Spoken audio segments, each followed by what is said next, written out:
একদিনে মেঘে ঢাকা পাহাড়ি বনভূমিতে ৩ বন্ধু থাকত, মিউ, টুকটুক আর পিম্পু।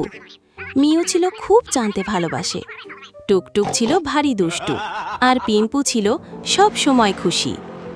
তারা রোজ গল্পে কল্পনায় খেলত, কখনো মহাকাশে, কখনো রাধুনি, আবার কখনো রাজপ্রাসাদে। একদিন মিউ বলল, চল আজ খেলি কল্পনার হোটেল। আমি হব রাধুনি আর টুকটুক হবে স্পেশাল অতিথি।